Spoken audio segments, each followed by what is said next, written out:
উজির সাহেব, সেনাপতি কি এখনো আসে নাই? না হুজুর, এখনো আসে নাই। কি তো কাজ কাম ভালো করে ঠিক মতনে করতেছে না, আর আমার রাজ্যের পরিস্থিতি তো ঠিক মতনে ভালো না।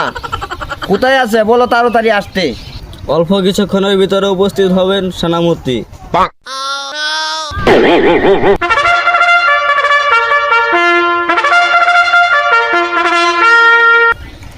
সেনাপতি, বেতন কি তোমার আমি দেই না আমারে তুমি দেও? না যাবো না, বেতন তো আপনি আমারে দেন।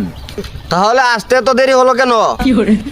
এই রাজ্যের যে ঘর বাড়ি ফুরে লাইছিল, এইটি নিয়ন্ত্রণ করতে আমার একটু দেরি হয়েছে। যাবো না। তাহলে এখন পরিস্থিতি কি? যাবো না, পরিস্থিতি বেশি ভালো না, কেউ রে কেউ মানতেছে না, আর আপনারা তো মোটেই মানতেছে না। এভাবে কাউরে কেউ যদি না মানে তাহলে কি রাজ্য চলবো? তাহলে তো এভাবে আর রাজ্য চলতো না সেনাপতি। চলো আমি নিজে গিয়ে ঘুরে আসবো। জি যাবো না, চলেন।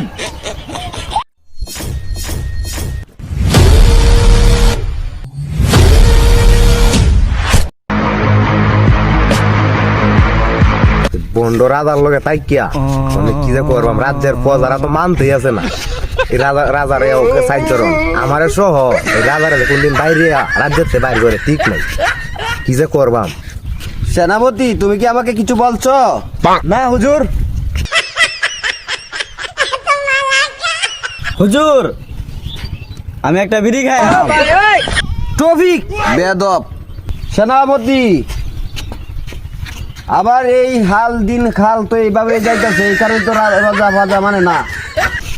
জি হুজুর। কি বলে রাজাটা হেরে মানতে। হুজুর, আমার বিড়ির খবর কি কইতেন না? আমার তো নেশা আসছে। এই তোমার হোম ডিস্ট্রিক্ট কোথায়? মমি সিং।